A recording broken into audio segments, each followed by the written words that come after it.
You ever accidentally ruin someone's marriage by telling a dumb joke? I did. So years ago, I lived with this girlfriend, and her best friend was married to this total obnoxious, pompous idiot named Richard, who I affectionately called Rick with a D behind the scenes.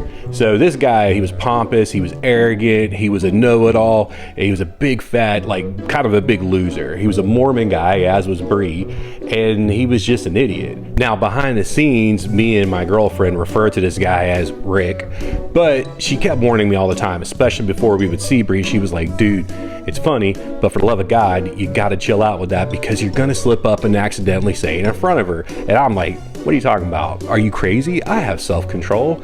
No, I would never do such a thing until I did, right? So a whole big group of us go on this cabin trip, like several hours away, and Bree's there, a bunch of our friends are there. Fortunately, Rick couldn't come, and we're playing beer pong. I mean, the Mormon girl wasn't, but we're all just having a great time, and Bree's telling us something that's going on in her life, and she finishes it, and I say, oh, that's really cool. What does Rick think about that? Man, instant regret. It was like a glass broke. It was like a record skipped. Everybody in the cabin turned and looked at me all at the same time, and I knew I had effed up. I knew I was screwed. And before I could even say anything, my girlfriend just starts ripping me in front of everybody. She's like, you idiot, I told you, you're such a... I mean, she was letting me have it, and I'm quickly backtracking. I'm like, oh, no, I'm sorry. Oh, I know like 20 different Richards. I call all of them that. I'm just messing around. Oh, he's a great guy. He really is. And my girlfriend's still yelling at me, and then Bree takes it in stride, and she was really nice about it, and she's like, hey, yeah, a lot of people call him that. It is what it is. So she said everything was fine. So I kind of thought it was. It wasn't, man.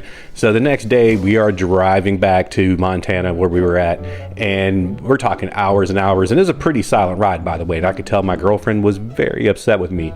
We get back and we're unpacking his stuff. Next thing I know, my girlfriend and Bree are in a room, the door's locked, and I hear crying in there. I'm talking about loud crying you can hear outside the door. So I'm kind of assuming to myself that this is it for me and my girlfriend, and I won't that mad about it.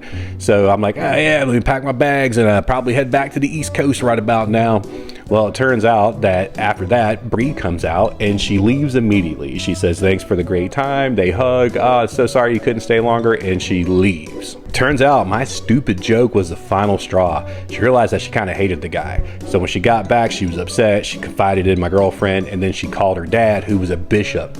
So her dad says, not only are you not leaving the man, not only are you not getting divorced, but you are coming home immediately.